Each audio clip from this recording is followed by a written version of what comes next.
Recording has begun.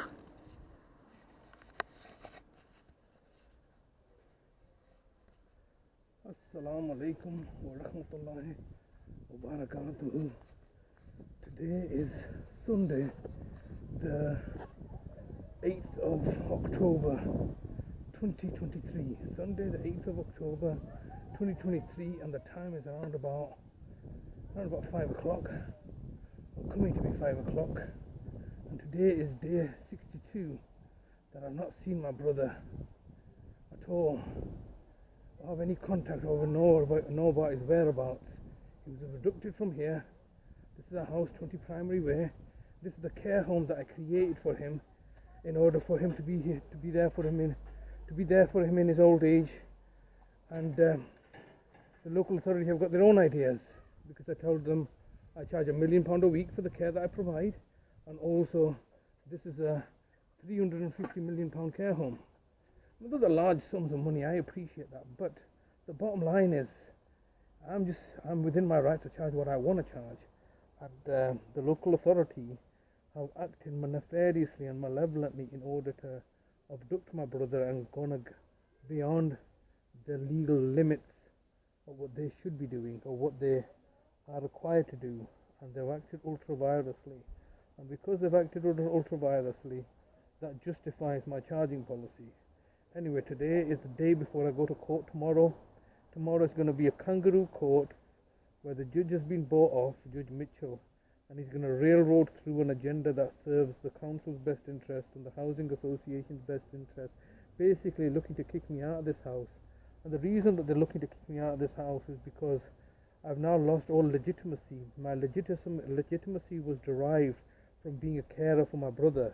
My brother's a disabled person here, and he was out in the community under Section 117 of the Mental Health Act, so that allowed him, that placed a duty of care on the local authority to house him. That my legitimacy of being in this house has now been fully negated on the fact that the local authority have come down and kidnapped my brother and are preventing me from being his carer. I'm his brother, I'm his nearest relative, I'm next of kin. He's given me a lasting power of attorneys, everything now. Legally, we've put everything in place in order to ensure that I get to be his carer. And you know, it's not large sums of money. Officially, I'm only given like £70 a week to be his carer. However, what I'm asking for is £1 million a week, which is something that they are on what I'm looking to legitimize. I'm looking to legitimize my own labour costs, because the reality is that it shouldn't be. I shouldn't have to live. Nobody can survive on £70 a week, especially given the cost of living crisis. And they place you into a situation as a carer so that they can exploit your labour as much as they can. And when everything fails, they come over and take over the situation, as they were expecting and anticipating to do in my brother Talib's case.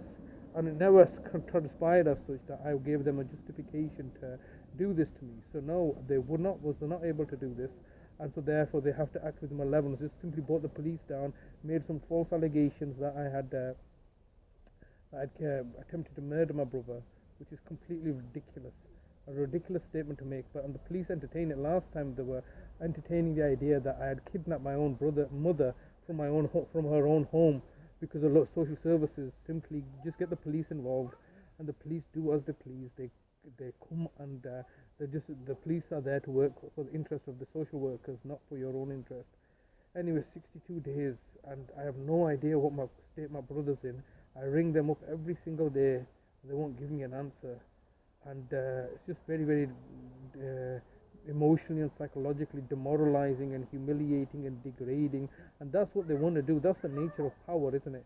The nature of power is to humiliate and degrade you and cause you anxiety and distress, and then financially plunder and profiteer from the misery that they created.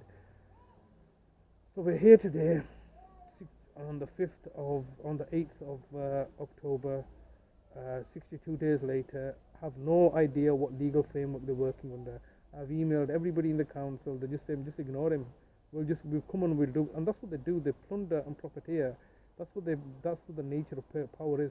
The nature of power is to simply just take things and get you to convince you that they're working under some sort of legal framework. There's no legal framework.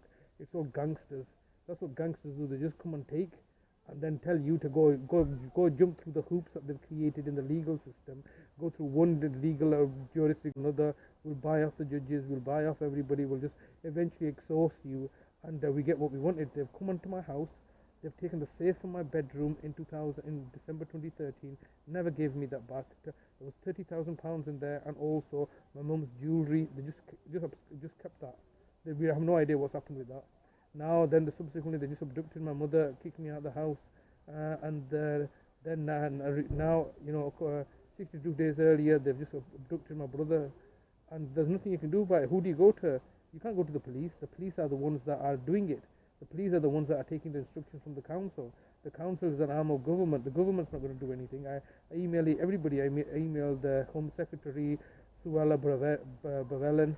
I emailed Rishi Sunak, the Prime Minister.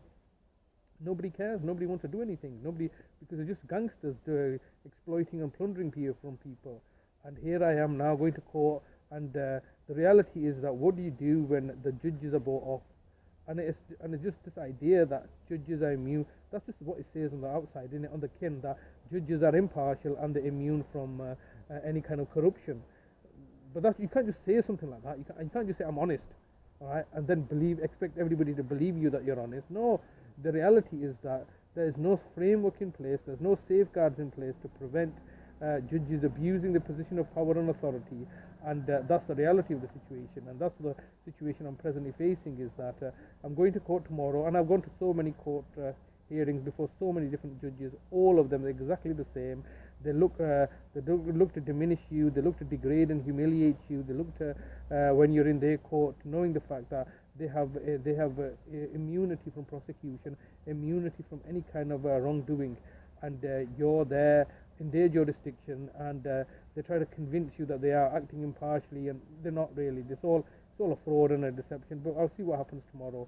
I'm just trying to calm myself down before the hearing, but I'm obviously very distressed, psychologically tortured that I didn't get to see my mother for the last 334 days of her life. She was tortured to death. I eventually murdered off by the local authority by forcefully giving her a COVID vaccine that killed her within days. Now nobody wants to give me an answer. They've kidnapped my brother Talib 62 days later. I have absolutely no idea. It's psychological warfare and psychological torture that they're creating in my mind in order to degrade and humiliate and undermine me. But we'll see what happens. Allah willing, I'm still here, and I'm still fighting the good fight. I think we should just end it there. Let's see. Yeah, that's good enough. So, just one last thing. I'm not suicidal, and I will never kill myself. And if I die as a young man, then it's all clearly down to the local authority, who no doubt will look to commission the ending of my life. Because this is what they do. They just murder people, and nobody's any the wiser. So, not suicidal. Shouldn't have to die, unless the local authority kill me off.